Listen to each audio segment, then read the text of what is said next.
Hello, welcome to our first podcast. My name is Angeles Jocelyn. I am Mariana. And I am Alma. We are going to tell you about a book that we found interesting, Quiet and Green of Gables, Bitter author Lucy Maud Montgomery. We started. To begin, my friend Alma will give a brief description of what the book tells us about.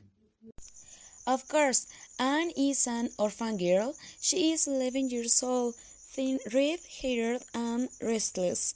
He arrived at Digis Birdes at Marilla and Matthew's house, but there isn't a problem. The Corberts did not want a girl. They want a boy to help them on their farm. It is a fantastic history. Anne found a house in Green Gables, and her sad life begins to change as she changed the lives of Matthew, Maria, and many others. Perfect. Now we will comment that we found each chapter interesting so that you are encouraged to read it. You will not regret it. Chapter 1. The novel begins with the description of the surroundings of the house of Mr. Rachel Land in a town called Avonlea. Marie explains that her brother went to the Bright River train station to pick up an orphan boy from Nova Scotia. This chapter seems to me to be the most important since it gives us the context of the story and introduces us to the main characters. Chapter 2. When Matthew arrives at the station, there is no train and no one on the platform. He used a girl. The comment that he was expecting an orphan child confuses the man decides to take her to Green Gables. The story begins to look somewhat sad in this chapter because it seems that Matthew will and Anne happens be having the intention of returning her to the orphanage for not being the child they expected of her. Chapter 3. Maria is shocked when she sees that Matthew brought a girl into the house instead of a boy. The next day, she tells her sister that she should go talk to Mr. Spencer about the misunderstanding and take Anne back to the orphanage.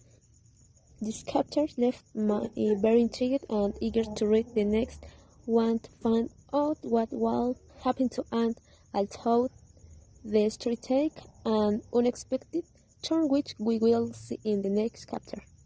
Chapter 4. Maria thinks that the girl who has cast a spell on her brother is beginning to cast a spell on her as well.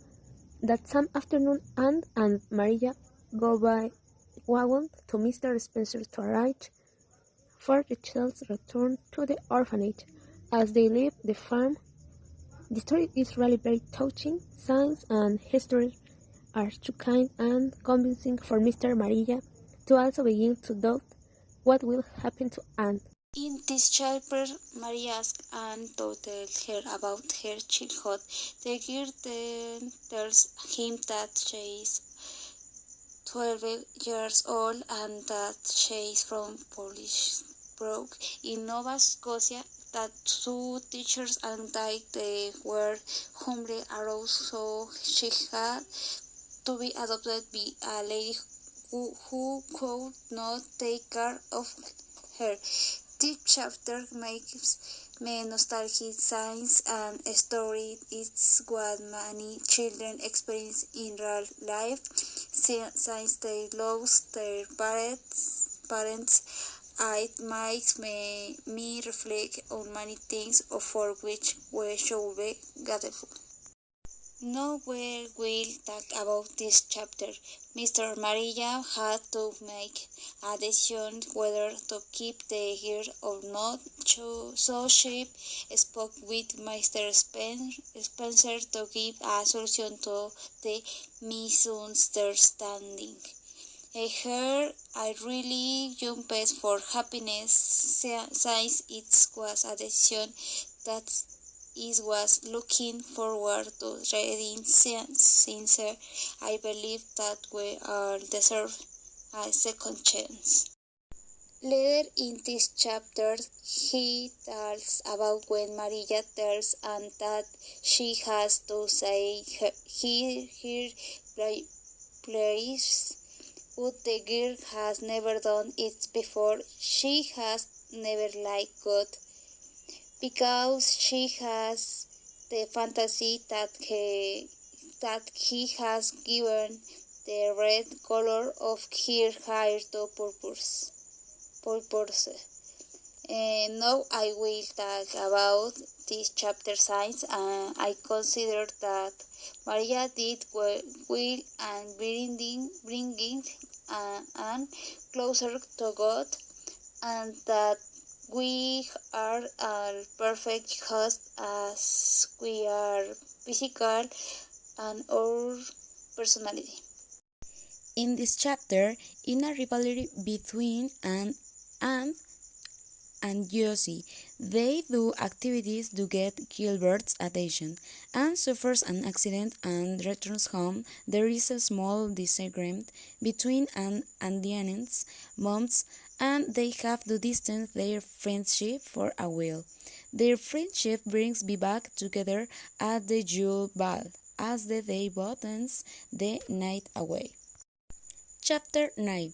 Gilbert and Anne reunions are very constant, but Anne refuses to befriend him.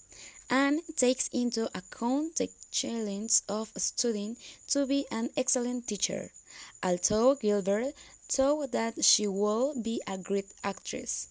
Anne's parents refuse to allow Gilbert and Anne to be together. Chapter 10. Anne leaves soon to continue her studies at the university. Diana confessed to Anne her love for Gilbert. Chapter 11. Matthew dies in Anne's arms.